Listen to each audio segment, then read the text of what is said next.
Hey everyone, we just want to remind you that this is just a silly podcast. Yeah, like baby games. Yeah, it's meant to be entertainment. It's supposed to be fun. It's supposed to be funny. I mean, it's much fun as you can have bitching. But yeah, go on. I have a ton of fun bitching. Our hate is it's purely hyperbole. There's enough actual hate in the world already. All right. Speak for yourself. I joined the group. We love everyone. We encourage you to do the same.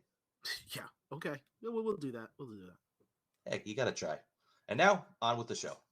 They got all these pre-programmed fucking things on here, so. And what's the deal with airplane food? That's the first thought that came when I heard that. Who decided to put wheels on a suitcase? That was genius.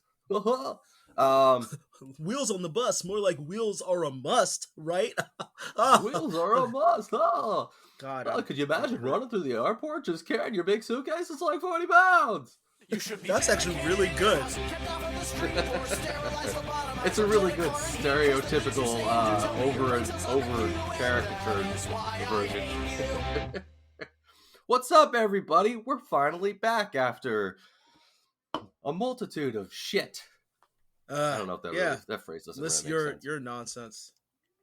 Yeah. So I mean, I went to Disney World, and it's supposed to be the most magical place on earth, but I hate people and heat and pretty much everything. So I'm like one of the few people in the world that probably wasn't happy to be going to Disney World. Oh, boo hoo, you're going to Disney World, you poor motherfucker.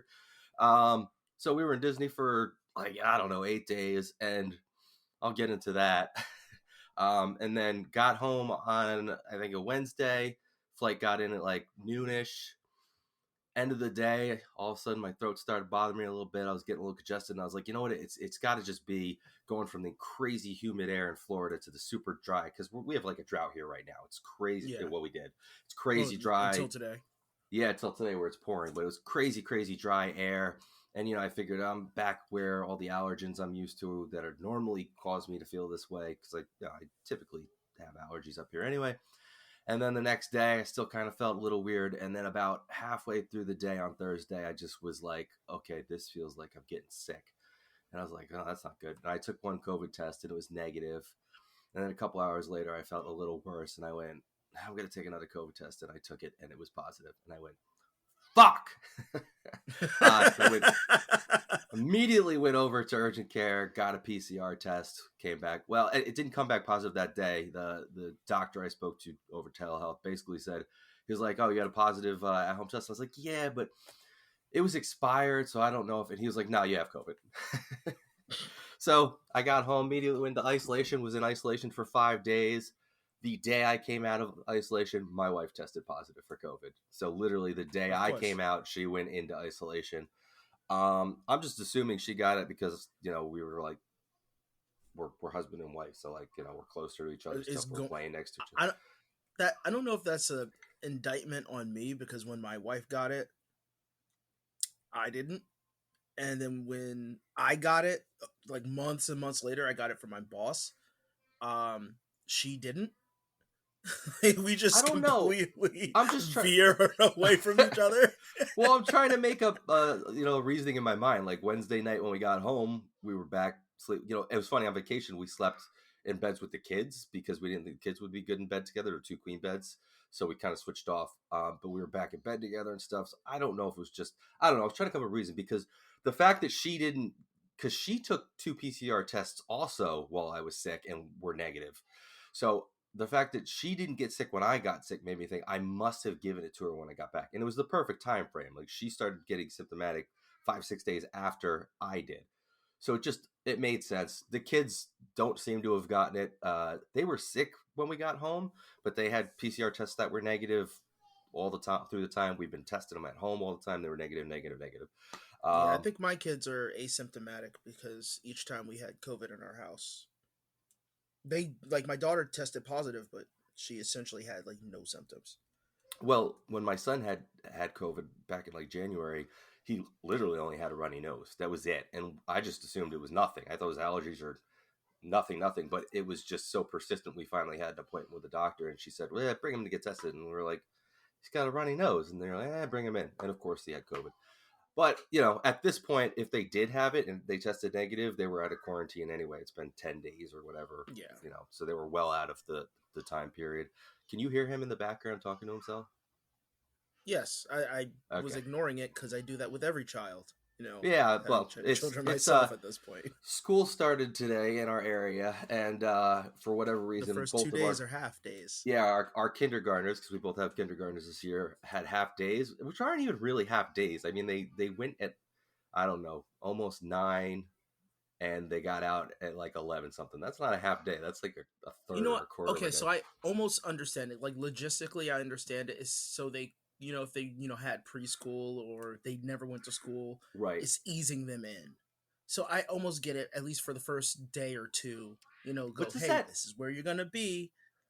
But I like again, my son has been to daycare, so it's not like Yeah, me too. he's been away from the home. Like he'll Right. be uncomfortable and a little scared, but he's been away from home It's happened. for Like, he's been by longest time. himself.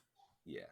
So I also think it's the adjustment period for the teachers and the faculty to go, God damn it, we got to deal with these kids again.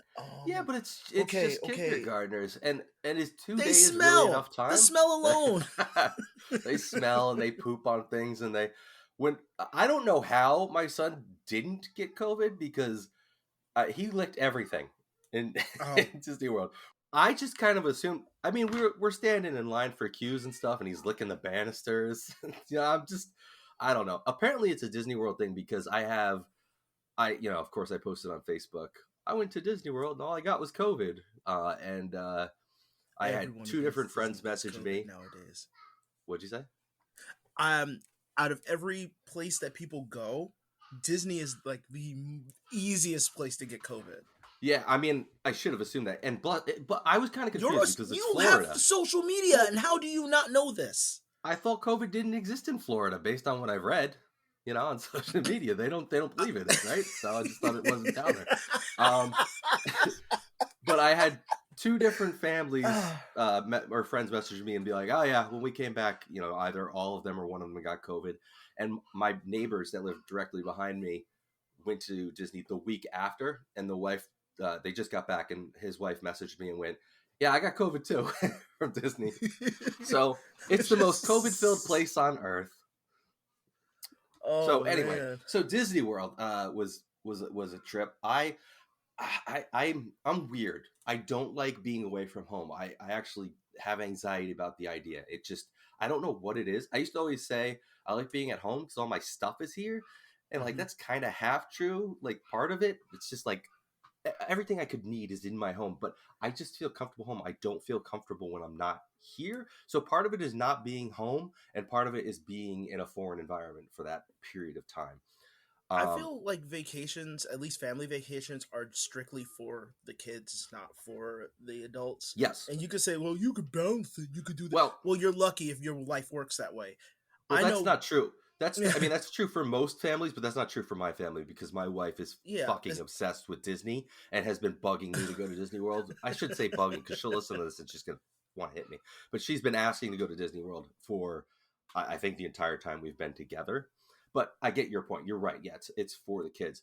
So I had a lot of anxiety just in general going into it. But to your point, that's kind of what propelled me was, okay, this is for the kids. They're going to have a great time. It's to make this fun and magical and awesome for them. And that's kind of what allowed me to feel more comfortable than I probably would have.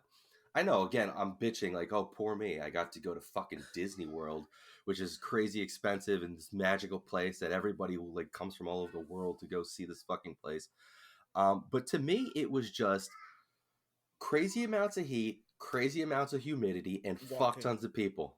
And fuck tons of walking. I walked more in the week I was there than I have in the last in the 7 days I was there. I walked more than the last 7 years of my fucking life put together. Like, you have to prep. As a parent, you have to prep yourself, not only mentally, but physically, to go on a vacation. Like, you need a workout montage before you go to Disney. I was pleasantly surprised, because I am a sedentary fuck. I don't do anything. I really don't. I work from home. I sit on a computer all day for work. I'm not a mobile person anymore. I used to be. I mean, I used to love playing and sports and running around. And I was surprised that I it didn't get to me. I mean, we walked probably anywhere from 6 to 10 miles each day, and that, Mm. I know it doesn't sound like a lot, but for me it was a lot, and it wasn't a big deal. I didn't hate it, and actually I felt good. Like I said to my wife, I think like when we get back, I'm going to start just walking, even if it's just like down the block, down the road and back, just to start getting some walking into my day, to feel a little, because it felt better to be moving. And then I got COVID, so I couldn't leave my room for Yeah. 6 days. I'm gonna do something healthy. I know. Well, that was Get taken out of commission. I think that was, I don't believe in God, but if there's a God, he hates my guts, and he's trying to tell me something. Then he was like, "No, don't fuck. What are you fucking doing? Don't move. You're gonna die anyway. What difference does it make?" So it was good. I had a good time. I was surprised that I had as good a time as I did, because I assumed I was gonna be a miserable cunt the whole time, and I didn't assume I was. I was worried I was. I was obviously assuming I wasn't gonna be, because I didn't want to be, but I kind of had to worry For that I was gonna be. those who were listening, and then there's a skip in time because I had to use the phone. You're gonna get narrative whiplash from Matt because he did sound like he was a miserable cunt up until he just said he had fun. Just.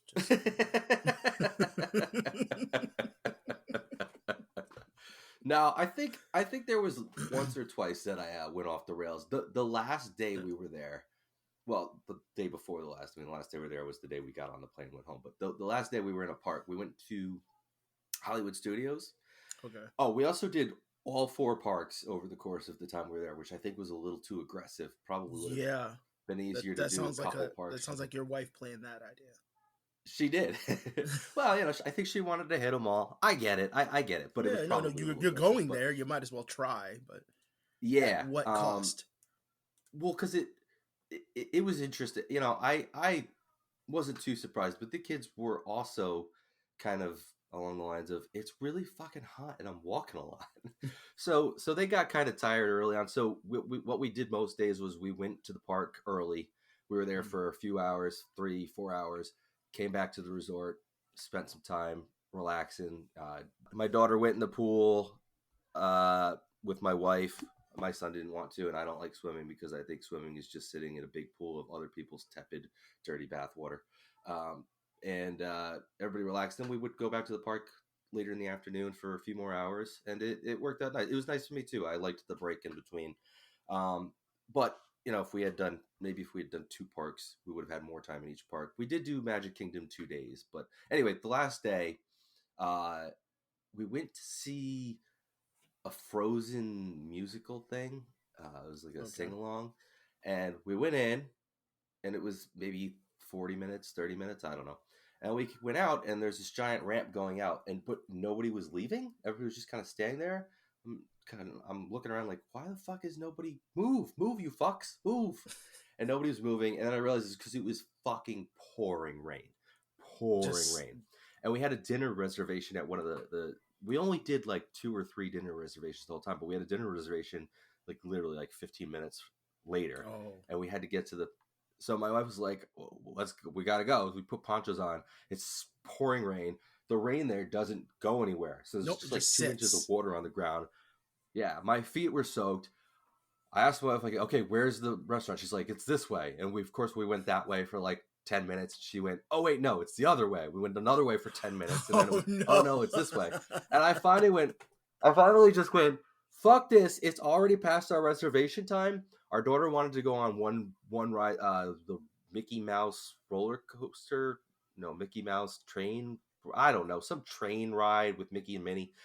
That was like the big thing she wanted to do. So we decided, let's just go get on that, because we had we're going to talk about this too, the Lightning Lane Fast Pass, whatever, both Genie Plus, whatever they're called.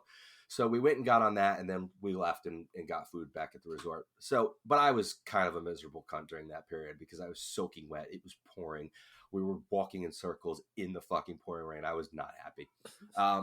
So I was definitely an asshole during that time period. So, okay, to segue, we talked previously about these Fast Pass things, right? Mm-hmm. At Legoland, how they have them at Legoland too. And why doesn't everybody get them?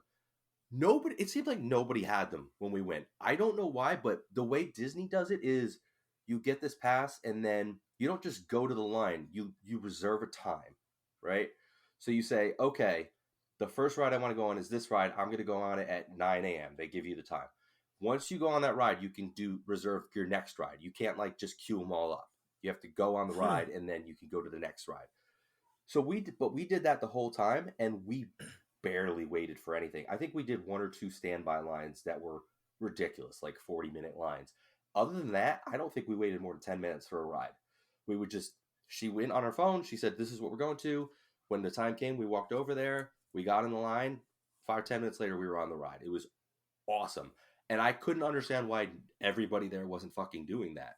My wife tried to explain to me that, oh, they have these sophisticated queuing systems to make sure you're not waiting too long. I was like, no, fuck that. If everybody had one, the lines are going to be long, right? Like, you can't avoid that.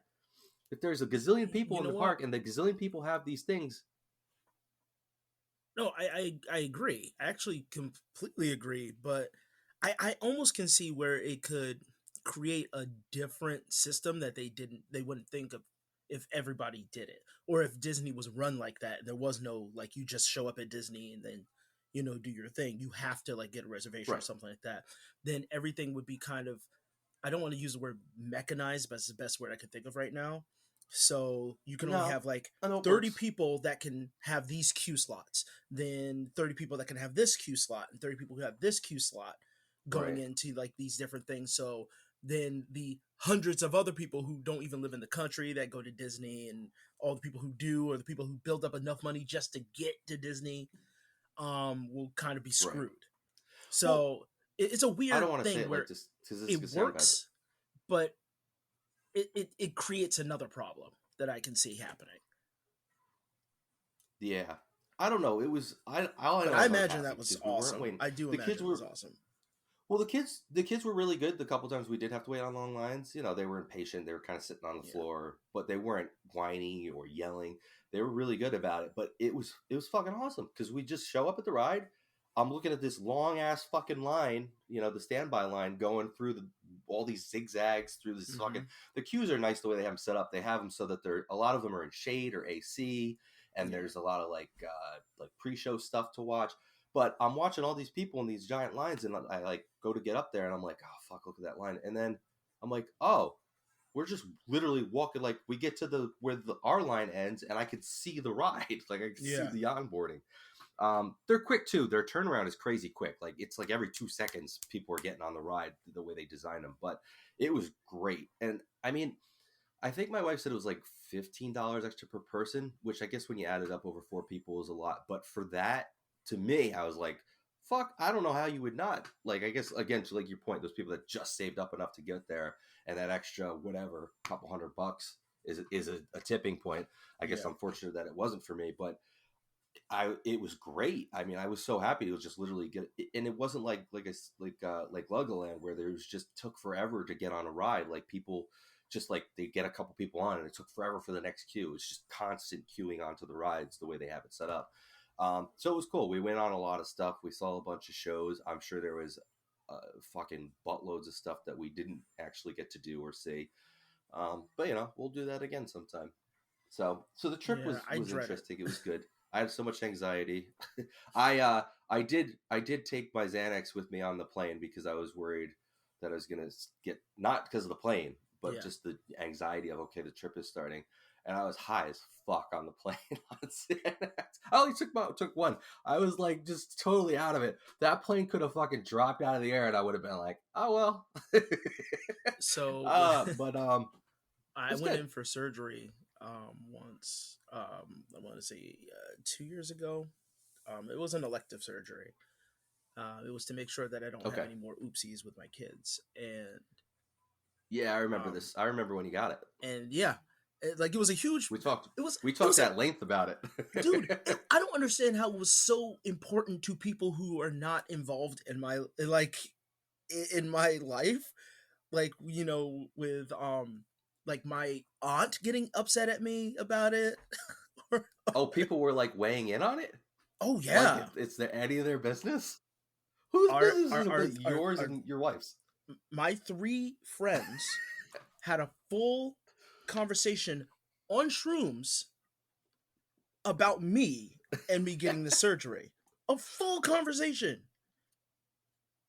That's weird. It's I mean, we weird. had a conversation about it but it But was more I like, was talking to you what's the about it. process? Yeah. How do you feel? Right. That's what I mean. It was like us talking about like, how do you feel about it? What's the process like? That kind of stuff. Not like third parties, just like, It's just so weighing in.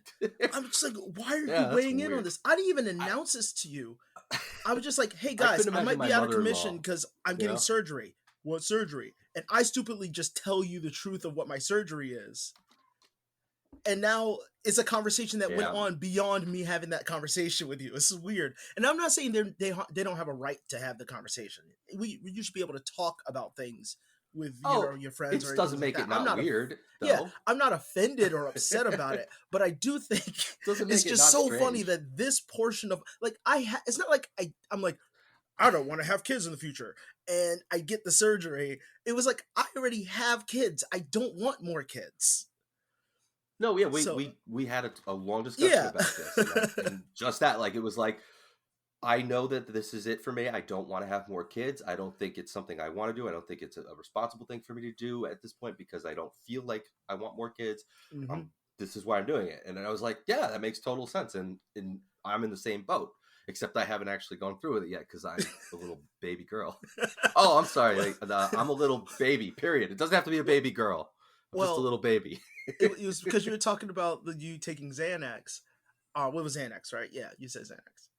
Yes, yeah. So they gave me a pill bottle with a tiny little pill in it and said, that's volume. You need to take it, I want to say an hour before you come in. Right. So Sounds it was about like, and so it's like, okay, just take it with water, have a light breakfast. I think it was light breakfast or no breakfast, but I think it was a light breakfast. It's like, okay, cool. I take it, I go in, my wife leaves, and I'm waiting. They put me in the room. They start playing like jazz, like in concert jazz music, and it's like I don't know what the Well, I guess it's doctor. for the doctor, but that's a weird choice. Well, they asked me what they wanted to play, and I went, I don't care. Oh, they But did. yeah, Oh, but okay. the thing is, I said I don't care, so he got to choose because it was awkward for him to Well, ask but me it's your that. own fucking fault then. No. Well, I Hey, like what jazz, so it music do didn't you bother want me. to hear while I play with your junk down here? But here's the thing: I was already high, and I didn't realize it. Oh, how did you not realize it? You didn't realize Because how I was euphoric and happy high. you were and like didn't care? I just Oh, didn't yeah, I guess care. so. And so I'm leaning back. They have me in stirrups, and they're doing their thing. And like we don't flinch. We're just gonna put a puff of air. And I'm just like, yeah, that's. Puff of air. I'm like, yeah, that's cool. Whatever. Wait, they said don't flinch? They said don't flinch. And then I see Don't flinch, or you might end up with a little less than you bargained for. And I hear a little more than you bargained for. You know what I meant? A little less. Just a little, but I hear and like this puff of smoke, not a puff of smoke, but like a string of smoke come up, and I'm just like, huh. Like I'm so. I could just imagine them going, "Hey, Joaquin, the good news is you won't have any more kids. The bad news is we cut half your dick off." Honestly, if I lost all senses to it and I couldn't use it anymore, I'd feel freed. I'd feel unshackled, untethered. I could take over the world if it just stopped working, except for letting me You're pee. no longer a slave to the boner. Yeah, just hey, you get full brain function. All your blood doesn't need to go down there anymore. Straight to the brain. Let's do it. That was an episode. Did you ever see that episode of Seinfeld? No, because I never watched Seinfeld. Did you ever see that episode of Seinfeld where there's an episode where George, I don't remember why, but he stops having sex or he's in a dry spell or something, and he just gets really, really smart. He's just like all of a sudden really smart and studious and like just really like put together. And that's the whole episode is he's just like this funny. Completely different. Yeah, we need our friend episode. back. That's what it seems like. That's how the episode just goes. Like we need our friend back. We gotta get him laid. That's essentially how it ended. Yeah, they were kind of like, if I watched it recently too because I started watching Seinfeld again. I don't know, a few months back, trying to get through all the episodes again as like when I have a couple minutes free because it's hard because I feel like all TV's long form now. Like it's always like an hour or so episodes. So occasionally when I've got 15-20 minutes free, I just throw on like an old sitcom so I have something to watch. But anyway, yeah. So that So the moral of the story is Xanax is good for these things. Oh yeah. I'm sorry. So I'm anyway, sorry. so I was trying to get to the ending part of that. I'm sorry. oh So right. yeah, I Sorry, I just probably didn't cut you care. off talking Yeah. about glaciers. You're right. No, so I was really good. Like I just didn't care. They did their whole thing. There was even like there was the doctor, a nurse, they're both guys, and then this I don't know what she was, but she wasn't wearing like the smock or anything. I think she was learning. Was the Maybe she was another anesthesiologist or doctor. something?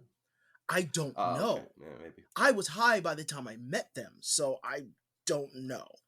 I just know they said, Just "Are you some comfortable with random her woman. being here?" They said, "Are you comfortable with her being here?" I went, "I Oh don't yeah, we care." talked about this. We talked Yeah. about this So because I don't we know. talked about how when I had my butt job done, when I went to get my follow up, they were like, "Oh, there's these two medical students. Do you mind if they come in?" Remember this? And I was Yes, I like, do. "Well, it depends. Are they going to be taking a look at anything down there?" And she's like, "Oh no, the doctor's just gonna come in, ask how you're feeling and stuff." And I was like, "Yeah, they could come in." And then they came in and we're like, "Okay, bend over and pull your pants Like down." this was So a part of there's the two deal. like 20-year-old medical students standing there staring at my butthole. Yeah, that was embarrassing. You know what? In the scheme of things, I didn't care. I was like, whatever. I got nothing No, to like it prove. doesn't matter. this is But this is just what a the awkwardness of 35-year-old that man's moment. butthole looks like. Okay. Yeah, Yeah. it's Oh, all it was shame. incredibly Just awkward. just know that we know And that. it would have been just as shameful if it was two young men, or if it was, I think, two like older people. That it was just extra people staring at my ass. Yep. It was Yeah. and he's like, "Oh, you still got a stitch in there. Let me pull that out for you." That extra stitch is always that extra stitch. This just didn't fall out. so Oh god, to try to end reliving it for me, so I can shut up. So before I stop interrupting you. I I'm led to the car. I think my wife was leading me. I don't really remember. I just know she found it very Yeah. amusing how I was just kind of like, yeah, like I just didn't care. Did they give you any other anesthetics, or was it just No, that? it was They just had you just take the that beforehand. volume, and then they stuck That they was like that, huh? they cut me open. They did the. I'm just releasing my surgery like stories onto the internet Who here. cares, man? I couldn't Oh, see who it. cares? I It's couldn't funny. see it, but I could feel it. People have it happen. It was like a tube. They puffed air into it, so it was enough air to separate everything, and then they could do what they did, and then they cauterized it. And so Wait, that they was where puffed the air smoke like came in. into your Yeah, ball sack? yeah. They blew your ball It was a sack up like a balloon. balloon? It was a balloon for a while. That's the funniest thing I've ever heard. That's what the I puff didn't of know they air did that. was. Oh, I don't know. But they thought they were I just was like a blowing dentist on it. office. They're like, puff of it, you're gonna feel. I don't. They're down there. We gotta put the fire out. I don't know what I thought the puff of air was. I guess in my head I was relating to a dentist office where they're like, "All right, you're gonna feel a puff of air here." I didn't really put much thought into why they were blowing on your I have nuts. tears in my eyes. Okay, all right. Oh, could you So blow on anyway. these balls for good luck? Shit, gotta shake them here and blow on them for good luck. Maybe roll a pair of snake eyes. Oh man! All right. Yeah. So my wife is super amused that that I'm like weird and high, and I think this happened when I was like coming back from my other surgery. She's like, "What do you want?" I want pizza, and I get a personal pizza, and I just devour it, and then got confused that I ate it. No. I got confused that I ate. Like I went back for more, and it was you didn't gone. know where it went? I was just like, You're like, did where's my pizza? did I eat that? What kind of monster am I? That's crazy, dude. That's kind of crazy that was all they gave you too. I mean, because I've had a couple different procedures where they had to use the regular, IV anesthetics, and like after that, I've come out of it, and like same thing. My wife was just infinitely amused by how ridiculous and like crazy high I was, and the crazy shit I was saying. But that's something. I don't She know. was laughing at me. She was so like, "You were funny. saying the most obvious things, like, hey, there's a sign there." Like it's just like I was just saying things. Oh my god, Dude, that's so funny. I can't believe none of that. Because we, like I said, we've talked about this before. I don't know how these things didn't come up last time we talked about it. The recovery was the Not, worst part. on the That's internet. if I know you're scared, but Oh for yeah. me, the surgery wasn't bad, and like the first, I want to say 3 days after were kind of bad because I was completely just on one side of the couch, and that's all. That was my whole world. I could not do It's like anything. I'm two parts scared. I'm scared of the physical part of it, but I'm also scared of the permanency of like, okay, that's it. Well, You're no, it's not shooting blanks permanent. now, buddy. Yeah, it's not I permanent. know, but like I know they can reverse it, but isn't it like it's not the easiest thing to do, and it's not 100% sure it'll work either. Yeah, I but I thought mean, I could be wrong. yeah, I mean, again, I I say it like this: like the one argument I got from a family member was like, "What if you and your wife, divorce?" I went, "Okay." What if with someone else and they want to have kids? I went, well, she's a selfish bitch because she'll know before we even date that I Well, don't want any more kids. I was just gonna say, That's well, it. that's gonna come up ahead of time. A, that you don't want more, and B, that you can't have more. So I mean that's something Yeah. that should be discussed ahead of time. But as we've discussed previously, and we've seen on 90 Day Fiance, that's not always the case. They don't always adhere to their pre-relationship decisions. Oh, there goes the dog. All right. So anyway, so yeah, so we've talked about Disney. Let's let the dog bark it out for a second here. Oh my That's our god, new transition dog. music. Dogs barking, dogs barking, motherfucking dogs barking in the background. There we go. That's the song. Um, it doesn't matter. Dogs barking, pissing Matthew off. My dog barks at everything, which I guess is good because I guess Yeah. like if as a guard dog type, not that I mean my dog's a big bitch in every sense of the word. She's a But female yeah, at dog. least you'll know that the killer's in the house. Yeah, I mean she won't do anything about it, but I'll know. Yeah. But she barks at like if a bag's floating across the yard, she'll start barking at it. So I'm just going to go ahead and introduce the topic for this episode, which is really going to probably only be a tiny portion here Yeah. because it just was something that was driving me nuts. But this episode, we're going to talk about mobility scooter abusers because I saw, okay, in Florida, Mm-hmm. I mean, it's like I'm trying to think of something like they're as common as cars in Disney World. Like, I mean, they're everywhere at the hotel resort. They have like a fucking fleet of them for people to rent every day.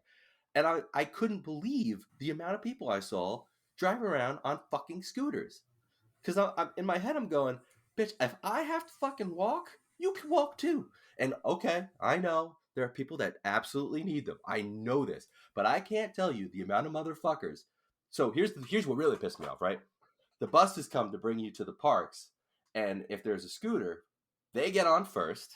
And it takes fucking forever because they have to the bus drivers to go back, like do the hydraulics to lean the bus down, put the ramp down, get the thing up into the bus. The amount of people that couldn't get them on the fucking bus because they're not used to using them, and I'm assuming are just lazy and didn't want to walk around the park, so they rented a scooter. So they had no fucking clue how to use one, and it took an extra 5 minutes to get it on the bus just because they couldn't figure out how to fucking do it. They have to get on the bus. They have to strap it in. Then everybody gets to get on. Drove me nuts. There may have been 2 times we got on the bus the entire fucking time we were there where we didn't have to wait for a scooter to get on the bus. There were definitely people that needed them, but I can't tell you the amount of motherfuckers I saw that couldn't figure out how to actually drive it up. So they got off the scooter and then And would like walk it. pushed it up themselves and walked it up or picked it up and like started to carry it. I'm like, you're carrying the mobility scooter. You obviously don't need the fucking mobility scooter, Like and the you're wasting my motherfucker's supposed to fucking carry time. you. I know. So, yeah. So there are clear people, and in my head, I'm just like, if I can walk around all fucking day and not die, so can you. And I also saw some people that very likely needed mobility scooters walking around the parks that had, were having trouble walking, and their asses were like, fuck that shit. I'm doing this because I don't want to sit on my ass on a mobility scooter. I'm gonna walk around this park and I'm gonna deal with it. And I was like, good for you, motherfucker. Well, And now I sound like a total dickhead. those people. Yeah, well, no, I feel like those people that do that really aren't doing themselves any goddamn favors. Oh no, whatsoever. not at all. Like you and I almost want to believe, and obviously this is a big like assumption. Those are the same people that like go online and complain about how somebody victimizes them for whatever disability they claim to have, or reasoning. Sure. Now, mind you, not saying that there are people who don't need them that do get victimized. Not saying that. I'm saying the people who abuse it, and only the people who do it are the ones who will definitely know 100% who they are. So I'm only assuming that if you get offended by being called out for it, you're probably that person. You're probably the one that's fucking abusing it. I mean, everything gets like what do they call them? The animals, the animals people need, emotional support animals or whatever they, right? Support Emotional animals support animal. that people. Yeah. I mean, that ended up becoming a thing that was incredibly abused, where people were had legitimate needs, and then everybody was just like, "Oh, just get a card." I had a friend who for her birthday, when this was years ago, she was like all excited, and she says, "Oh, my friend got me a support dog vest for my whatever little bullshit dog I have, so that I can bring him on the plane and stuff." And I was like, "So you're openly telling me that you're taking advantage of a policy meant to help people that actually need it, and being a fucking total dickhead about it." She was like so happy, Well, like yeah. that she was about to do this. I learned what a This service animal was because I actually am eligible for one, but right now sure. I don't have the means to take care of a service animal, and I Well, want to there have are the very means and the time. legitimate needs. But with that, I didn't know that there was an adjacent version of that called an emotional support animal, which I thought that's what a pet actually was. I mean, in general, That's what I yeah, thought that's a kind of what a pet pet was. is, right? They're there. That's what Was I mean, an like a dog. emotional If you've got a support dog, animal. If you have a that's what it's bad, there if for. you feel bad and like Rover comes up to you and licks your face and hugs you, you're gonna feel a little bit Yeah, better. That's what I thought a absolutely. pet I guess, was.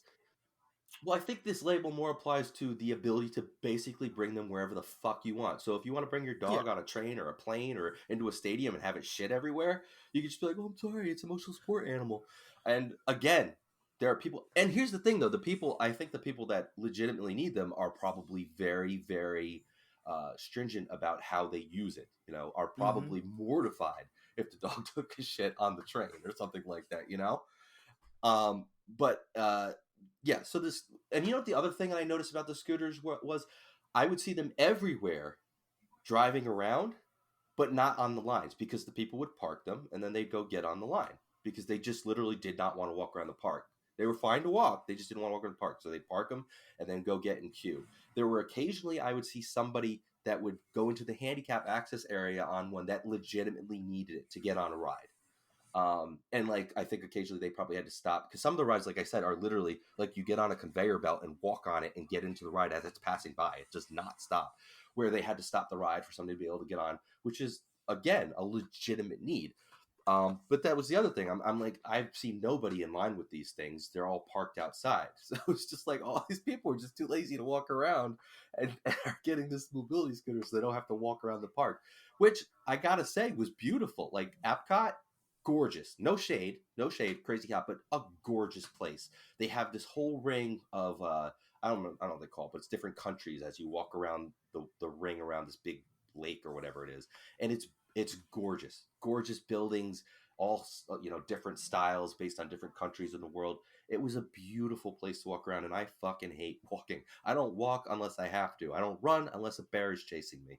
It was great. So anyway, it pissed me off to no end the whole time I was there waiting for buses, seeing them parked in big fucking lots taking up space. Um, I don't know. Did I tell you about the stroller? No. I didn't tell you about the stroller, did I? So here's where I'm a hypocrite. On like the second to last day, my wife decided to get a stroller for the kids because they were getting sick of walking and they were hot, and I was dead set against it. I was like, this is the dumbest fucking idea. If they want to be here in the parks, they can walk around. I gotta walk, they can walk. And it was a good idea. Oh man, she's gonna listen to this and she's gonna shit all over me for admitting that it was a good idea. But not because of that. It was a good idea. It was a Yeah. good idea because it allowed us to corral the kids. They were always in one spot. I didn't have to worry about them lagging because I don't know why, but for some reason they decided that they needed to walk at half pace once we were in the parks. So I never was looking behind me trying to make sure they were there or trying to get them in front of me. They were always right there in the stroller, and we knew where the two were. It was a double stroller, so they're just. I also saw several what had to be teenagers in strollers, like 13, 14-year-old kids getting pushed around in strollers by their parents. And I just wanted to, I didn't know who I wanted to smack more, the kid or the parent. Like, kid, like, get your ass out of that stroller, you're a fucking teenager. Or the parent, like, are you really letting your kid be the type of kid that's going to be pushed around Disney World in a stroller at the age of fucking 14? Florida is great for people watching. Disney's great for people watching in general. Oh my god. So yeah, the mobility scooters drove me crazy. It's really funny that you said that because one, I was gonna call you out on the stroller thing only simply because kids have tiny legs and they cannot walk at the pace of an adult. I hate having to shorten my pace for a child. Yeah, it's irritating. But I Especially can't. when you're walking a lot. But don't get it twisted. I don't have the stamina of a child. Oh, me neither. And a child can just go on forever. So I Well, don't part like of me was playing selfish. rubber band or slingshot with the kids. No, I get that. Part of it was selfish. I was like, bitch, if I gotta walk around, you two have to walk around. There's no stroller for me. Okay. With the teenagers there and are. strollers, It's a mobility scooter. with teenagers and strollers, I do have to say, you know what? There are no good stories about teenagers. Teenagers are the worst. We all know it. There's nothing else to be said. just anything. If you say teenager, I automatically think a bad thing. If it's okay, this is bad teenager teenager situation with parent with the parental complicity. Yeah. Complete. Sorry, I'm losing my train of thought here. Could you because imagine? We are having a bit of a lag, so. Yeah, there's a little bit of lag here. I don't know what's going on. Okay, put it this way. Could you imagine being 14 years old, sitting in a fucking stroller with your mom pushing you around in a crowd of thousands of people? Would you not be fucking mortified if that happened? No. Because what? One, my mom. No, I'm saying like no, I couldn't imagine being 14. Oh, okay. In a stroller, because one, my mom, again, estranged and all, but she didn't spend all this money to go down to Florida. We didn't drive 24 hours down to Florida because there was no flying in my house. Yeah, me neither. For my mom to spend extra money to put my big ass in a stroller and then have to push me around. So that's one. Two, funny enough you mentioned that because the last time I was in Disney was 13 years old. I walked. My sister walked. You goddamn right you walked. My grandmother goddamn right walked. And she took breaks. Goddamn right but she walked. We walked. You were everywhere. You were in a fucking teenager in a fucking stroller, or you weren't. Your grandmother wasn't riding around a fucking mobility scooter because she just didn't fucking feel like walking. Yep. Jesus, so many people down at that time. Literally, at that time, that was the oldest generation and the youngest generation together in Disney, and we all we hoofed it the whole time. And guess what? We didn't, because that's what you did. I know this kind of oozes with, back in my day, but it just we're old men. Just never was a thought. It wasn't a thought of, hey, get in a stroller. No. Like it was, hey, you're lucky we're at Disney. Enjoy. Right. Oh, absolutely. I couldn't even imagine going to my mom and being like, can you push me around in a stroller? I couldn't imagine doing that at like 10, let alone like being 14 and doing it, 13 and doing it. Unbelievable. Oh, I mean, I like we talked about you can't go to Disney without getting COVID, but the amount of people, and I shouldn't have been surprised, but the amount of people that were like just clearly actively sick, like hacking, coughing, snot all over, that were just riding the buses, just sitting on rides next to me. What are you talking? They with spent the no money. They mask. deserve to But make everybody but sick. it's just like I get it. Like COVID's over, right? Yeah, it's over. We're not wearing masks anymore. But if you're fucking sick, you know you're sick. And I can also understand. I paid a shit ton of money for this vacation.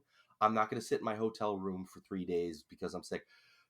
Can you put a fucking? They have vending machines with masks right at the entrances. Can you just put a mask on so you're not coughing on me? I saw so many No, people coughing and sitting, and I just would watch the people sitting next to them and watching how uncomfortable they were, and as they would slide like over and like turn their head the other way, hoping desperately that they didn't cough right in their fucking face. we can't because being considerate is something that should be up for debate, apparently. Being I considerate know. for Well, I mean, anybody is something that's actually unironically debated.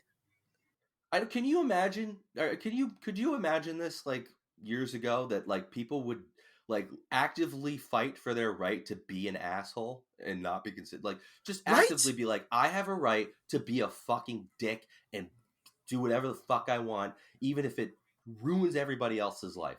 Yeah, I don't Um, like privilege politics, but that is clearly no, something that's under no, that banner of privilege me neither. politics. But it's You just are privileged enough it's to fight for the right to be a dick, to it's. actually fight for the things Dennis Leary talked about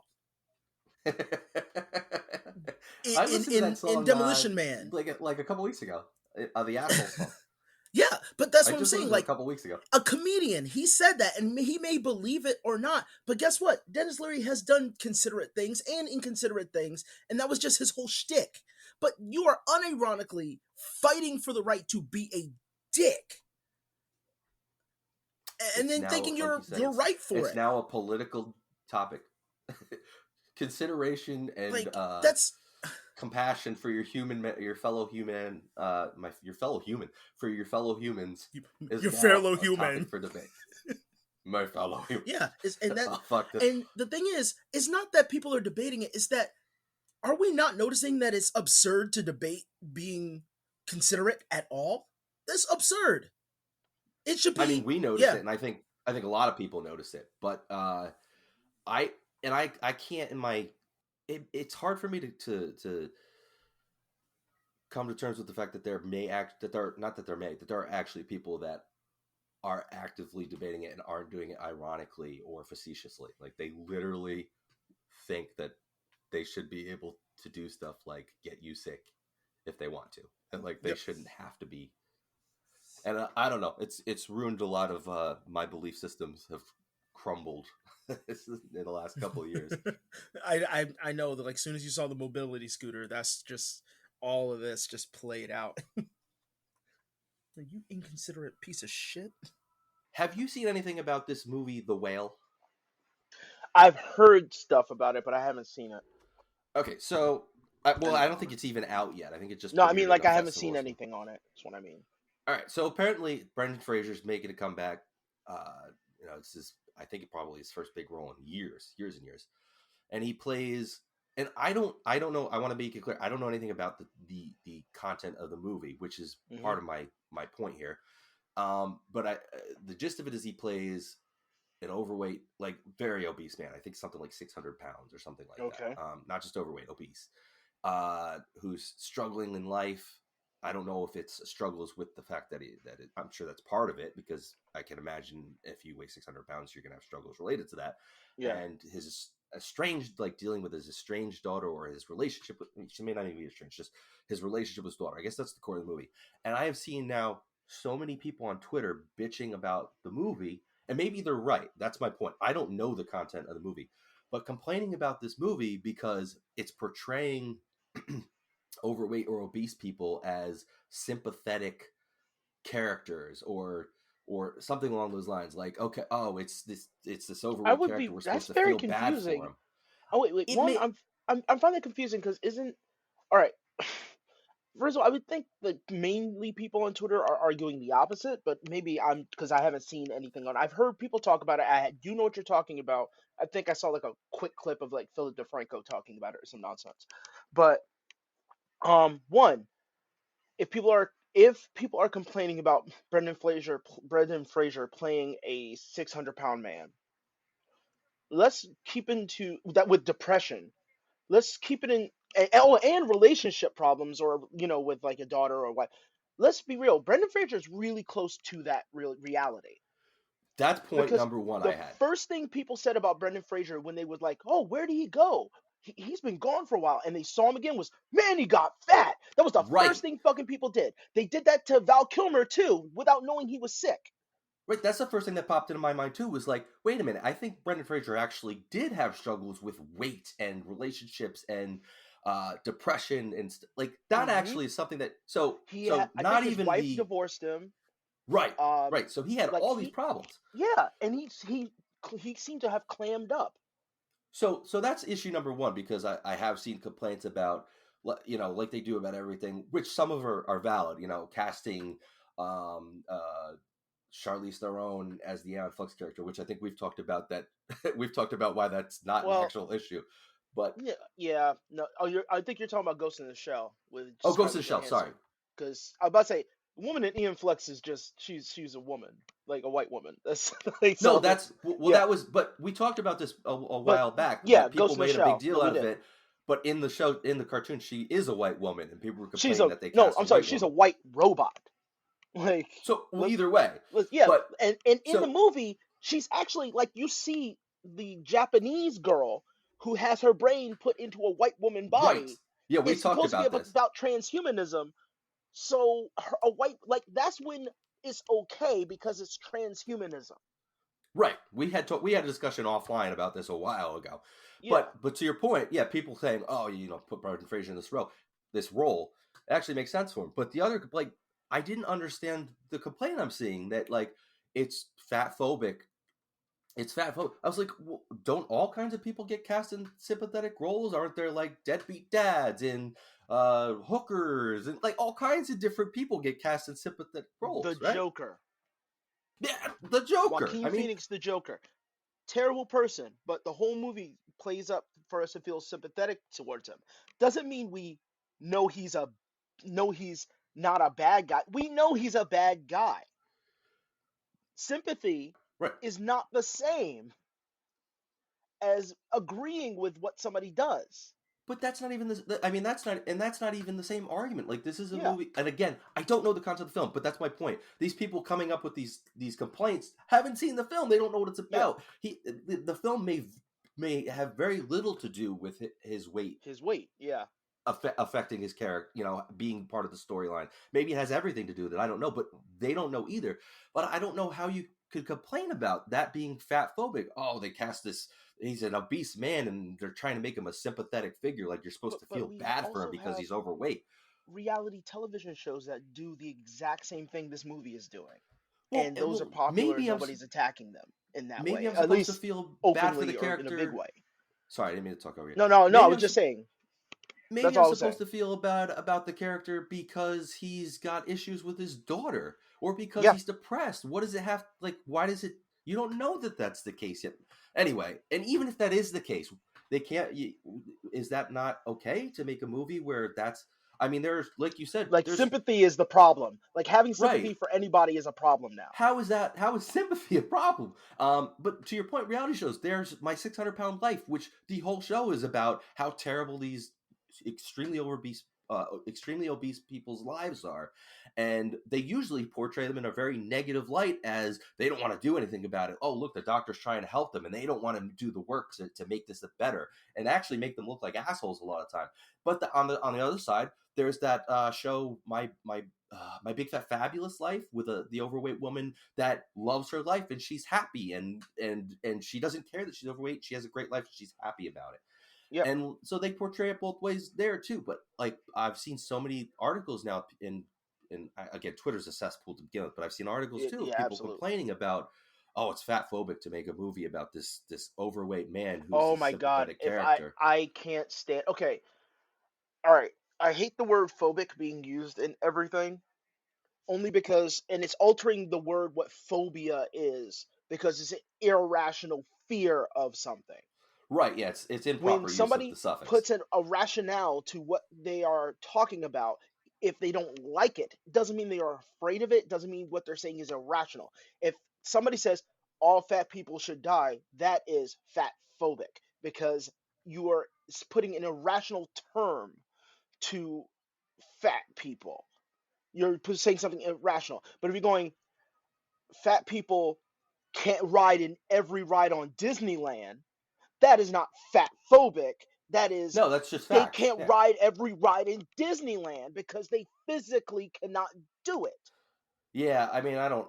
We Like, could I argue don't. all day about how Yeah, ridiculous some of the way I, that word I is don't. that suffix is used. But Yeah, I don't understand that, and I honestly, I'm getting to a point that, and I know everybody used the term like bot or NPC flippantly, but it seems to me that there's, the idiots and children on the internet who are just, I'll use Twitter as an example, just arguing back and forth about shit, and the people who can afford to just do whatever they want and get fed by those people engaging, they keep making money by hiring people who are going to make these algorithms to force feed that shit. So then when Brendan Fraser, an actor who's been down on his luck for God knows how long, who ultimately is kind of scandal free for the most part, like just seems pretty scandal I can't free, think of anything. Yeah, I and can't think of anything. everybody who he's worked with, like, oh, he's a nice guy, Hmm.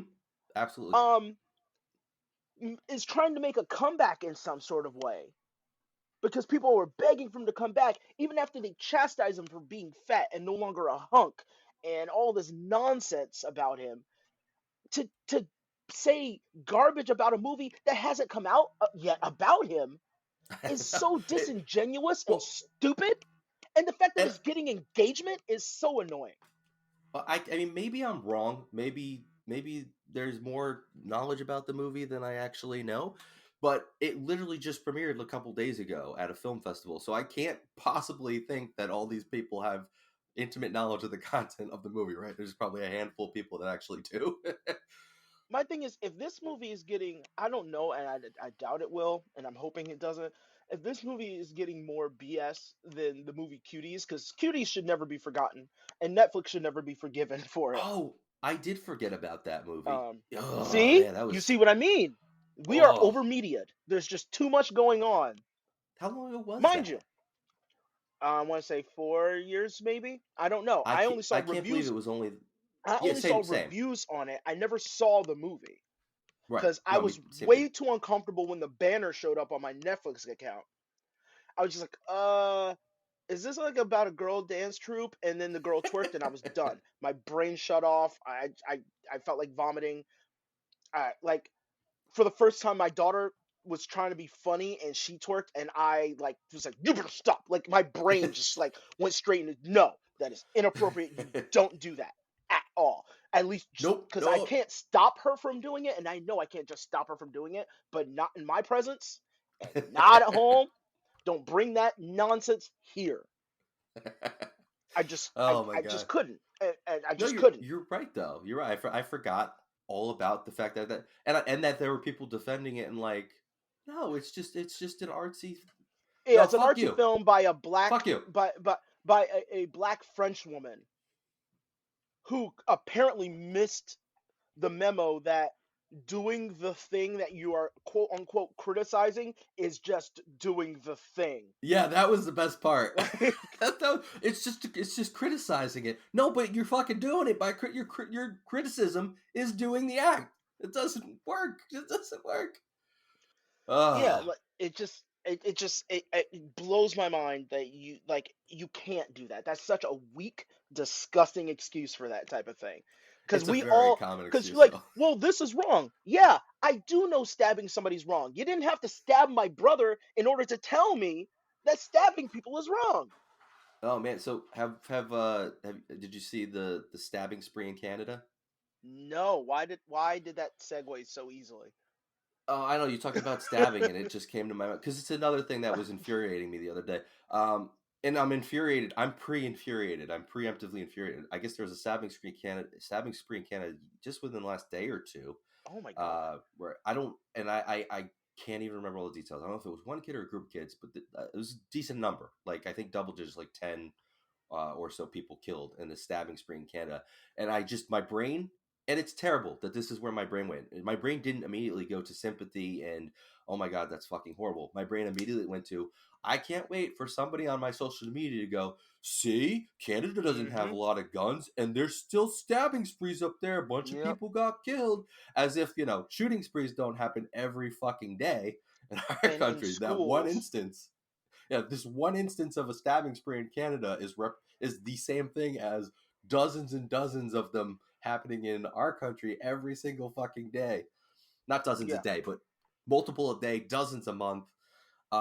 That's where my brain went immediately. I was like, I Oh, can't wait to see the social media articles or social media posts and articles that are going to compare these two things and make them seem like they're the same. so as you know, maybe the audience doesn't know, I'm in an interracial relationship. So I have to explain a lot of things to not only my wife but her parents. And I said, look, I'm not afraid of being killed by the police. I mean, and understand, I don't mean like I'm not afraid that they will do it. Oh no, I know that it's very possible that it could happen. Right. My fear is actually becoming an argument on the internet about why did I get shot by the police? Because they're gonna pull up like an old MySpace profile of me giving the finger Yeah. once, Oh, look, and he was clearly a fucking belligerent dick. yeah, He gave the yeah, finger in this exactly. Like picture. when I was a teenager and being an idiot on MySpace of all things. Like they're just gonna find a reason why, or flat out ignore my existence. I don't even want to give credence to the fact that that we should even have to talk about this. Like, it bothers me that it's just, this is another it's another one of those things that just blows my fucking mind. Like we were talking about earlier, like debating the fact that you have a right to be just a horrible human being, Hmm. and you can be horrible to other people, and like that's your right. It's the same fucking argument. Like, how is this? I don't understand. My brain cannot even wrap itself around how this is a thing we have to argue about or Yeah, talk about. Fuck! Like, how is this something that is a thing? How is this an argument? How is this a debate? I'm not asking to be cuddled. I'm not asking for any of that stuff. And yes, there are people who are arguing on my side who do want those things. I get it. But that's not the point. Let's stop the baseline of bad things happening. Not in Yeah, that category, but for just in general, any general category. Let's stop that baseline and then worry about the superfluous arguing of, well, can I get this little extra bit of, or, well, my people dealt with, or like, no, I don't care about that shit. Let's stop the people exploiting kids. Let's stop the getting killed by police officers. Let's stop. Let's stop fucking taking mobility scooters when we don't need them. Let's stop that first before we argue about those dumb reasons why you did the dumb bad thing. do you think this is a weird question? Do you think 20 years ago the general climate was in a better place than it is now? I wasn't self-aware enough. I wasn't self-aware enough to really get weigh in on it. There are certainly a lot of things that have happened in the last 20 years that have been good and have been progressive. I don't want to use the word progressive because that has political terms, but like just gay marriage as an example. Like Yeah. 20 years ago couldn't happen, now it can. Great progress. But then there's all these other things that are just fucking mind-blowing that they're happening. So on paper, it would seem that things are better now. On paper. Yeah, but that's Hold on. on paper. Hold on. That's why I said on paper. That's why I said on paper. I mean, I guess that's usually the segue, right? But given our age, because we are at the transitional age, so we are like, people want to rag on millennials and wear a punchline, get it, whatever, but ultimately we developed during a time where we were children, when people are saying the good old days, and we're adults in the fucking chaos swarm that's going on now, and we transitioned along that line. So we're now in this weird gray area that even we amongst ourselves are split with how we perceive the world at the time. Yeah, that's very true. Well, I mean, just think about what you said with the good old days. Like, who was saying the good old days when we were kids? Well, that's what I'm saying. Well, that's what I'm saying. Like, there was, but we weren't self-aware enough. We're in our 30s or our 40s. We, like, you have to understand how much you didn't know until you were like I want to say like 24 at the most. You were just not aware of things. It took me being in the military to really just go, holy I don't have a small bubble. I had an awareness of things outside of it, but I wasn't even fully self-aware to go, huh, look at, maybe I shouldn't judge everything. Or maybe I should just take my judgments for my own survival and then apply those, like my judgy judgments for jokes and not really take them seriously. Right, which is what we do here. Yeah. But it took me, going into the military around that time. When when we were started this podcast, this episode, you were talking about, Disney, and I was like, how long ago was I in Disney? I was 13. That was 20 years ago. When you were talking, like when we started this episode, I was in my head going, how long ago was it since I've been to Disney? It was legitimately 20 years ago. It's a long time. It's Very long half my time. life. And it made me think, and it's weird that you asked this question because I'm like, huh, everything seemed like easier, but I'm really seeing like the arguing that my mom did during the time because she never enjoyed any vacation. And I only noticed them after, but I was so excited about being at Disney. I didn't notice that my mom and my dad were arguing every night. I didn't notice, I noticed the beautiful white beach we were on. I didn't notice how there was, when we were leaving, there was possibly like a riot that went on right outside in Florida because there was just, it was weird. There was like this, when we were leaving, there was like papers everywhere and like garbage and just in one area just covered in trash. Jesus But Christ. I I didn't realize, like, my parents raised me, like, to be cautious of racism, but I didn't really notice any racist things happen to me because I wasn't looking for it until I was in middle school. And I met with my first racist friend. And I literally mean that, like, he was my friend, but he would always use me as a butt of the joke and remind me of what my race was. I get it. And I was so passive that I just kind of let it happen. Well, it's not clearly not the same, but I had the same. What grade were you in? Oh, middle school, Like eighth, seventh, eighth yeah, grade, something like seventh. I that. think it was eighth grade. I was in the same situation, not the same, obviously. Racism. No, no, no, no, no, no. Obviously, They're never always experienced that. It's a very different story. there's But similarities. I I don't. but I had the same situation where my best friend really just had me around. And I mean, when I was in elementary school, now I think about it, it was the same. But my best friend had me around to basically be his punching bag, be the butt of the joke. Like, Yeah, he had me around to make fun of me, to shit on me, to punch me in the arm when he felt like punching me in the arm. And basically, I was just there to be somebody for him to abuse. I don't know. Maybe he had it hard in his life, and his family life was that he exactly. needed somebody to punch down on. But yeah, same. It's weird that was your situation too. A best friend that really was basically your fucking bully when Yeah, it came down to it. and again, I don't hate the guy. I'm sure that because he had diabetes as a kid, like he had to like get a shot every day, and I would have to be his Oh, well, like that's hallway why he cleaner. was racist. No, well, Diabetes made him no, no, racist. no. What I'm saying is he had things going on with him, and he probably never really knew any black Right. kids because I was like one of the few growing up, at least at the time, or at least from what I noticed, because he didn't hang out with any of the black kids, but he hung out with me all the time.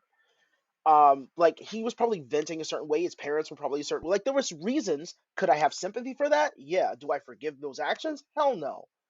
Yeah, But I it's not the think same. probably maybe he's a well-adjusted person now. I would like to hope so. This particular person I haven't probably haven't talked to since I was in my teens still, so forever. Yeah, He's tried to add me on Facebook a few times, and I've just ignored the request because yeah, you just I mean, like, literally, I think back and I'm just like, he was just a psych. I sometimes think he literally had some sort of like sociopathic or psychopathic tendencies because he did weird stuff that I'm not even gonna get into it. well, no, you use judgment for survival at that point. Like that's, you're like, you know Right, what? No, I don't want to right. reintroduce that into my life. Well, it's funny you're bringing up. Oh man, how did we go from mobility scooters to racism and culture? He was like crazy racist, and it wasn't his fault. Like, because his dad. I saw it. His dad ingrained it in him. Not that it wasn't his fault. I mean, you get to a certain point, you can make your own choices, right? But his dad was just, dude, probably had a fucking hood in his closet. Now that I think back, and he taught his son to be that way. Yeah. And I remember always thinking to myself, like, I don't really get it. Like, I don't understand why. Yeah. Like, but I just kind of ignored it. It was just like, all right, I guess that's just the way they feel. Well, you know what? It's really this. I'm gonna kind of like at least the racism portion of it. I'm gonna just end it with. I had this thought earlier this week, oddly enough, and it's kind of lingered in the back of my head. Was I heard somebody argue, and like they were on a podium, and they argued. Maybe it was Ben Shapiro. I think it was Ben Shapiro. He said, Sounds right. "Yeah, I know, right?" He said, "Have you noticed a correlation or a connection with transsexuality and mental illness?" Because he likes to posit questions with no real answers. But he said that, and that line stuck with me. And I was like, okay, haven't you noticed that there's a big correlation between racism and mental illness as well? Have you noticed that most people who are violently mentally ill are also very racist? Just a weird correlation. I have no answer or anything to say about it. I'm just saying that that's something I've noticed. Well, I mean, what's his argument anyway? He rambles and then doesn't want to add any substance. So I don't know. I stopped listening half the time. Is his but is his point that the mental illness caused the transgender behavior? Okay, from what I'm remembering from it, it's been a while since I've seen the video clip. It's an old clip. It's a very old clip.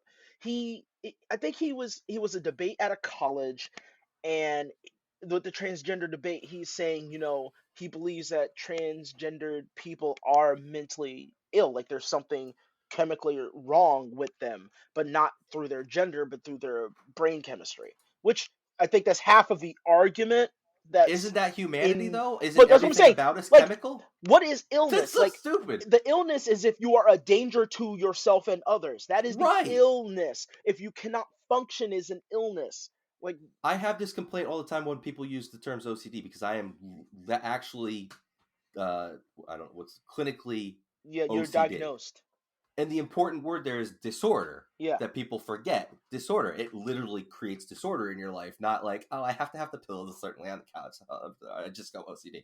We're going to make an episode out of that too because I actually would like to and usually we talk and have a lot of comment, but I'd actually like to do a serious or not serious or more serious conversation on OCD and how infuriating it is to me when people I don't know the word I'm looking for. Like, identify themselves with it but like as an accessory.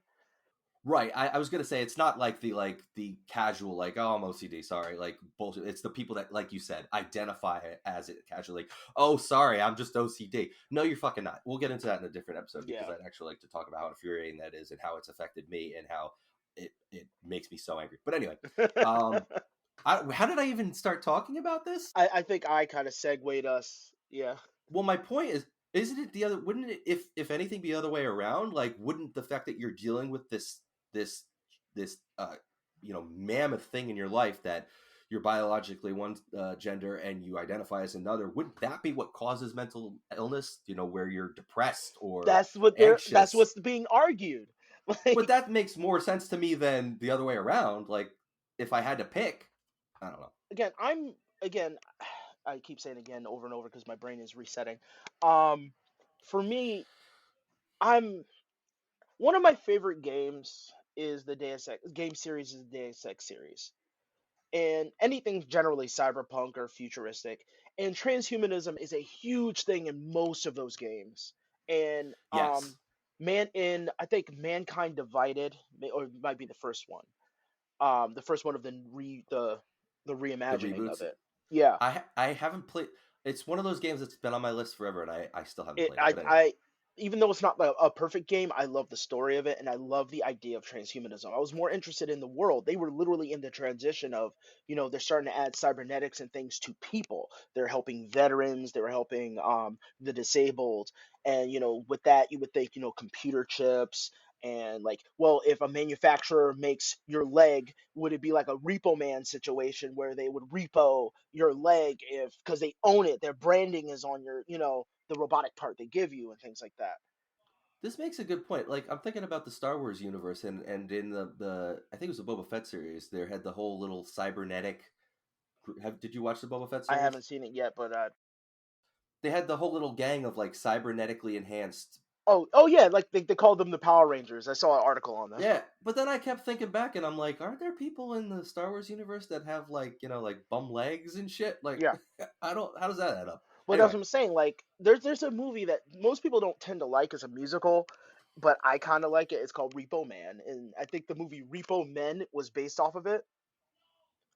But it's the same thing. Like a corporation, they build limbs and things for people, and they will repo it if you don't, pay it off. But they have like high interest. So I just rolled my eyes a little bit when you were talking about that, and then I was like, oh wait, I mean, that actually could happen, I guess. Really, right? I mean, it's possible. In my head, I'm like, oh yeah, that's so ridiculous. No, that's potentially could happen. Who the knows? best way to explain a parallel to it is gas corporations and the electric car. The best way, like, just look it up and now apply that to the survival of people, the limbs or whatever would have you. If you can't monetize it, this is not going to happen. They will kill it before it can happen, or they'll find a way to monetize it over human life, and that the autonomous Just they, which is just human greed. But yeah, so I'm into transhumanism, and I really like constantly rethink my positions on these because if no one else is going to do it, at least I can do it for my own self satisfaction because I just love for other people to reevaluate their own thought processes sometimes. And because I used to make fun of people like Rachel Dolezal. I don't know much about her. I don't know if she's done anything bad to anybody, but she's quote unquote transracial. She identifies as a black woman, and for the longest time, apparently, she was living as a black woman. And I don't mean like just like a quiet life. I mean to a point that she was like part of the NAACP and things like that. And she did like things for the black community. right. Oh yeah, she had a pretty important role if I remember. And is undermined by the fact that she's a white woman who identifies that way. And people want to make fun of her and say, it's absurd and there's culture behind that and things like that. But those same arguments I hear applied to gender as it being okay. But then I hear the argument, well, there is no race or there's different species, but there is no actual race difference. There's just like minor, like you're only from this area, so your body grows this way. And went, okay, then why are you still making fun of this woman who idolizes black people to the point that she wants to help them, maybe to the point that she's found a way to circumvent white savior syndrome. Like, Yeah, like reevaluate your own thoughts because I made fun of her too, and then I kept thinking about it. Like, as much as I'm for trans, like the LGBTQ plus or whatever rights, I'm just like, yeah, but now I'm thinking about this woman who didn't do anything wrong or make fun of anybody or hurt anybody. Is it because of blackface why you're mad? Because she didn't do blackface. I mean, she looks mixed, if anything. it seems like such a completely different argument, like at its face, Yeah, but doesn't it? really, generally isn't when you give the evidence for the other argument. No, you're absolutely right. But come on, let's be realistic. That's not fun. Like No, it it was isn't. more fun. Not at all. It We was more wouldn't be fun having this for the show without shit media. like that. Yeah, it would be more. It was more fun for the media and everybody to just look at it and laugh because it was new and different. Just in the way 20 years ago, a man dressing up as a woman was fucking funny. People thought it would be hilarious to put that in a TV show. Yeah, that's what I'm So saying. maybe 20 years from now that's going to be a completely different thing. But that's a good point, and I have it's it's really funny that you brought that up. I literally just watched because I've been going through the back catalog of Law and Order for the last like 3 years now. I'm only on like season 6 or something like that. I've got seasons to go, but I literally the last episode I watched, I think yesterday, was an episode about a man who's married to a woman and he's gonna have a baby and he's actually black, but he's like played by a white dude. Like Yeah, he, like but okay. it wasn't like they made it like seem like, oh, you're passing, and it's like, no, that's just a white dude. You know, that's the actor is white. He's not He's black at all. actually a white guy. Like you picked a white guy to play the actor, and they're like, oh, you passed off. Oh, and then like they thought he killed his wife because the baby was black. Oh, but they found out because he was black and he'd be found out or something. Yeah, that was the initial. Anyway, but it was funny because it's funny you brought that up because I literally just watched an episode. I just remember laughing in the episode, and I was like, but that's a white guy. Like that actor's a white dude. Like you couldn't find anybody to play the part that like could fit the part. I mean, that's why people have such a hard fucking time doing a Michael Jackson docuseries. They're like, we want a white guy. Okay, well, we want a black guy. What are we gonna do with this? Let's just make Michael CG. He didn't look human anyway. So There let's you just go. go Do a there. hologram. Didn't they already make a hologram of him? Just use Exactly, that. just you know? reuse the hologram. Use the hologram. Let it go on tour, fucking Pepsi arenas or something, and then just use it to make the docuseries. Oh, Michael Jackson. I was watching old Triumph the Insult comic dog videos last night, and they had one of him at Michael Jackson's trial, and holy fuck was I roaring with laughter, and then just thinking, oh my god, they could not put this on TV now. Oh, yeah, not at all. That man was embarrassed from here to hell and back. It bothered me though because I'm laughing so hard at these jokes. I'm like, but these aren't okay now, and I'm still laughing at them because they're so fucking funny in the context of like this fucking puppet Oh, talking to these people on the street. He goes, oh my god, what did he say? The one joke he was like, oh, there's a Michael Jackson impersonator, and he's like, hey, can you sing like Michael? And the guy was like, we were not alone, or whatever. He's like, oh my god, that was great. Can you do the moonwalk like Michael Jackson? The guy moonwalks backwards, and he goes, oh my god, you're so good. Can you masturbate to a Home Alone DVD? And I was just roaring laughing. It was so funny. that's so messed that and I'm just like, Oh. that was one of the like less like messed up jokes. You might still be able to make that joke today, but on a scale of 1 to 10, how old do you think Michael's victims were? Oh, it's just great. It was just like these. Oh, it's just I was laughing so hard at some of these videos, and I'm just like, you couldn't. The reason why you can't say that nowadays is because, again, like I said, I think in a previous episode, social media is no longer an entertainment. It's life. It's an archive. Is literally life archive. Yep.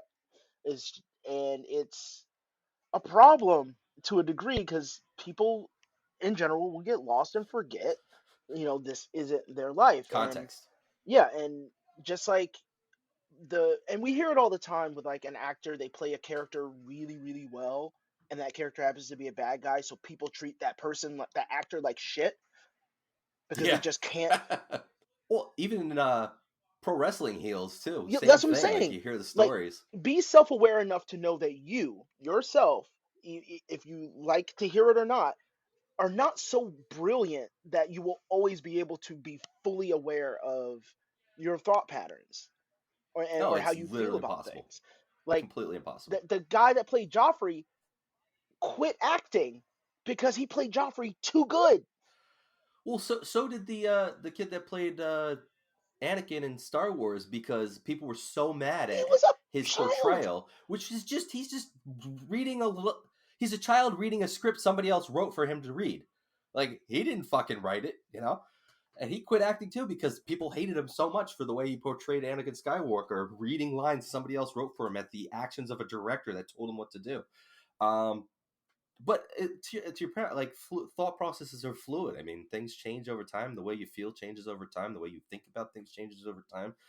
And yeah, I mean, you can't go back. I can't go back 5 years and say that the way I felt then is the same as I feel now. I just can't. It's not.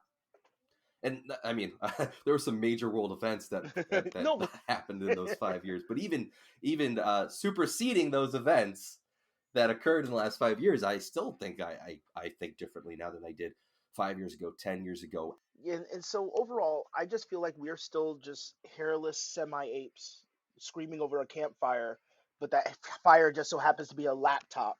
Some of us more hairless than others. Oh, I know. I'm pointing at my You're- head. I you're forgot we're not a video doing it podcast. to me. We're bald, almost middle-aged dads. I'm not saying No, it you can to say it to you can talk about to the audience, but you pointed to your head, and we're looking at each other. So they're not going to get the context except Oh, for me well, bitching okay, I at get you what you about it. Okay, you know what? No, mean. I was wrong. I was wrong I because started shaving my head. I made the audience feel like they I'm treating them like they're stupid and they don't understand. No, I said too. I said I'm pointing at my head. You can't tell because this is. But I started shaving my head when I was 20. So once my hair started going, I really didn't care because I was already buzzing it down to nothing. And that Did you have long hair like your brother? I did. I had when I was in my mid-teens, I had like shoulder length hair, and I dyed it all different colors. And then I when I was like 19, 20, I had a big spiky fro. And it's funny because I had no pictures of that. And a friend of mine from back then just posted some pictures on Facebook from those days, and it was there's one of me with huge spiky hair. I literally have no pictures of that. My wife didn't believe it because I had it before I had met her. It's been 20 years that I haven't had any hair on my head, so I'm used to it by now. Okay, before we wrap up, I wanted to ask you, meant to talk to you about two things that some listeners won't care about. So this is bullshit talk at the end if you want to skip it. Have you watched Peacemaker? Yes. Well, not all of it because I want to watch it with my wife. Yeah, I'm not done yet. I've only watched the first. Well, I think there's only 8 episodes. I think you watched 6. Holy fuck, it's so good. It's extremely fucking good. Well, so I saw the trailers and I watched the trailers and was like, it actually doesn't seem that good or funny. And my brother was like, oh, you gotta watch it. It's so good. Dude, it's so fucking good. Have you seen the Suicide Squad? Well, so here's when I was in isolation, I watched a few movies I had been meaning to watch that I knew my wife wouldn't want to watch. I watched the Suicide Squad and I was like, oh, that was actually not that bad. I actually kind of liked that movie and I didn't expect to, which is weird because I should have expected to. So I said, you know what? I should start Peacemaker now because at the end they have the little tease for Peacemaker. And I could not fucking believe how much I loved the show. It was so much better than I expected. Tell me how it marries the fantastical bullshit into the DC universe perfectly. Perfectly. Not even an inkling of error. It's just Like perfect. I just didn't question any of the silly shit that happened. No, it's so good, and I can't wait to finish it. I got 2 episodes left, I think, or 2 or 3, and I can't. I also don't want to finish it because it's so goddamn good. I don't want it to be over. That and I played Man of Medan, which we talked about a couple podcasts ago. So as we talked, I think about very similar to Until Dawn and that type of game. It was good, but not as good as. And I don't want to get into spoilers, but the story didn't go where I was hoping it would go, and I was a little let down. But it was still good. I'd say it was a solid 7 out of 10. Are you basing that like on the ending you got, or just kind of the overall? No, overall. Okay. And I'm not even just talking about the ending I got. I mean the storyline in general. I'm talking about how the story progressed, where it went. The gameplay was fine. It was a little tedious at times. I felt like the characters walked too slow, which I think was probably intentional to make it more suspenseful and Atmospheric, shit. yeah. But I also started Little Hope, which is the second game in the anthology, and boy, oh boy, is that fucking good so far. I've really enjoyed. I'm not far into it, but it's way more. I'm way more engaged. I'm way more into the story. I'm way more wondering where it's gonna go. I feel like the gameplay's a little better. The characters move a little more fluidly and faster. I've heard they increase in quality. I heard Which that makes the sense. games do increase in quality. I mean, when you're talking about games, that typically makes sense, right? They start out with one and then they refine it. It's not like movies where they got to write this new script and it may suck. It's the gameplay itself and the game itself they improve upon over time. So yeah, I just want to let you know I played Man of Medan and I started Little Hope and so far Little Hope is fantastic. Those two were both I think free with PlayStation, the newer PlayStation Plus package, and then the third one I don't think is. So I might have to actually pay for that one, which is disappointing. And then there's a new one coming out in November, the 4th and final one. All right. Because on Game Pass I've been playing Sphinx, not Sphinx, Phoenix Rising. Oh, I played that. So people like, is a Breath of the Wild clone, which it is. But I realized while I was playing it, I went, this feels like a spiritual successor to Maximo. I don't think I played Maximo. A lot of people don't even freaking remember Maximo, which was essentially the spiritual successor to Ghouls and Ghosts. Yeah, I don't think I played it. And it was a big deal, and then the sequel apparently killed the game series because it was so bad. Oh man. They But don't I'm always playing get better. it has the same sense of humor, the same art style. I really like it. The way I looked at it, people talked about it and said, was a Breath of the Wild clone. I was like, okay, Breath of the Wild's fucking awesome. So if it's just another game like that and it's similar gameplay, similar mechanics, similar animations, similar graphics, cool. I'm all for that. Breath of the Wild 2 is not fucking out yet. Give me this to play in the meantime. Yeah, I played through it. I finished the game. I didn't 100% do every fucking thing there was to do, but I went through and played the entire story missions and a bunch of the side missions, and I really, really liked it. I thought the level progression was good. I thought the whatever you want to call them, power-ups or upgrades that you got were fantastic. Really helped the game move along and made it more fun as it went along. The world was really colorful, which helped. Very colorful, great. The funny storyline was fun.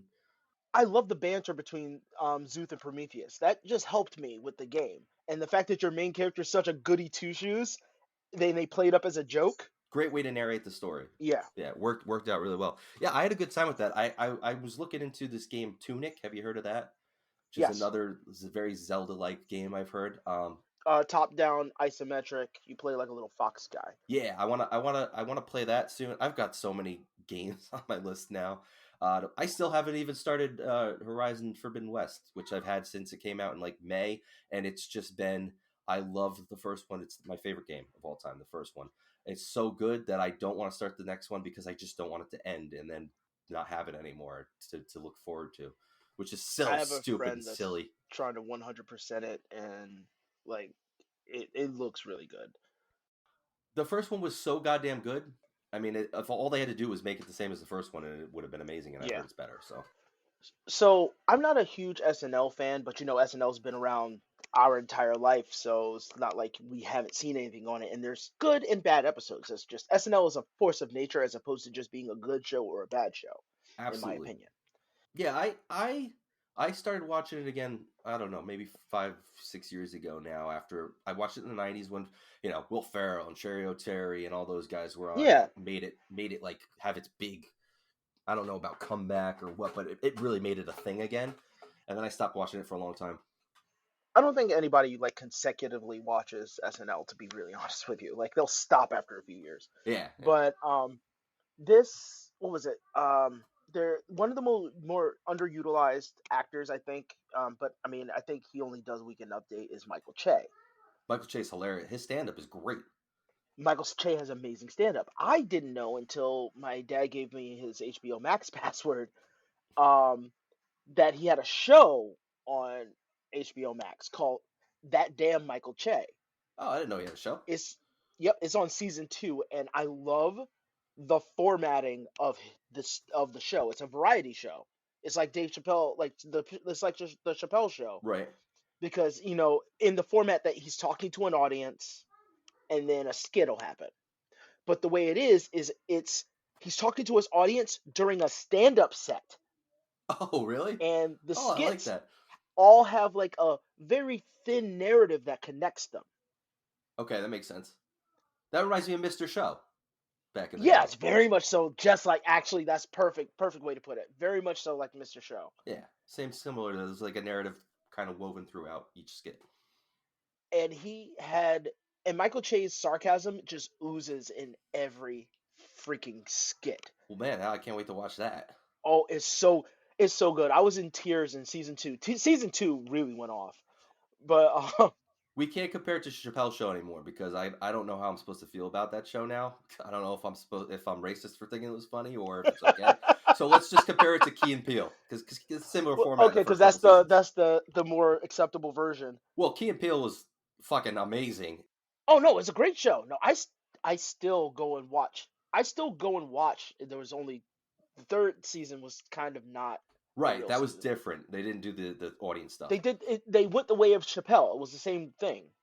With Chappelle, it's weird because, first of all, I like how people want to forget Carlos Mencia so fast.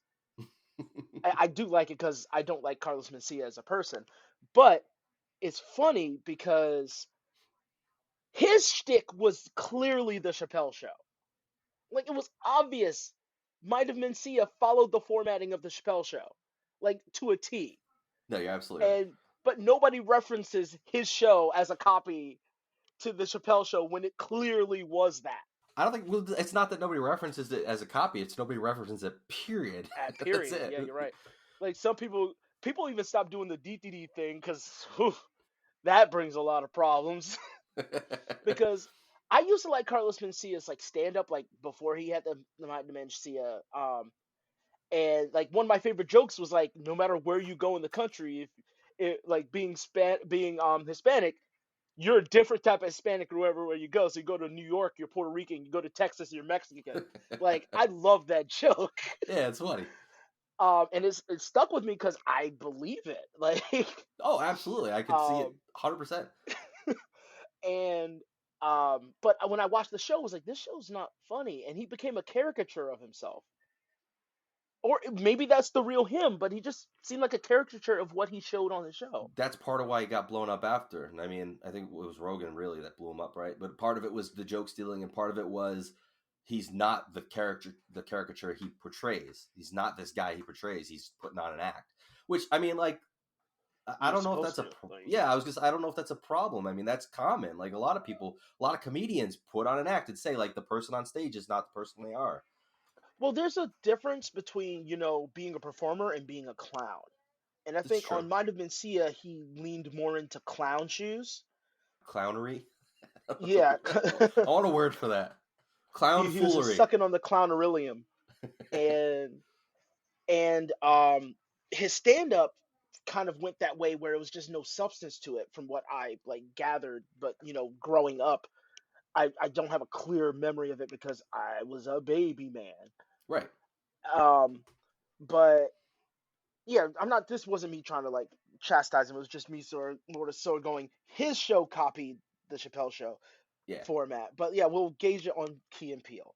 I don't want to. Whoa. I don't want to say that. I'm not saying Key and Peele copied Chappelle's show format. No, but Chappelle said Key and Peele copied Chappelle's. Yeah, Chappelle said that. I actually don't agree with that whatsoever. I think it was. No, I not at think all. it had its own merits and stood on its own really separately.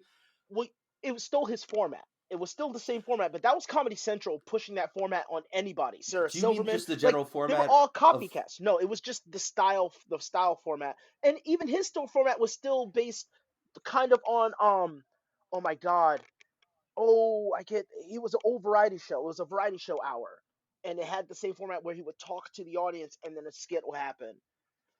But it was like constantly in between. It was very old, black and white show. My Yeah, I don't my remember. grandmother had a doll of him because one of his characters was a woman.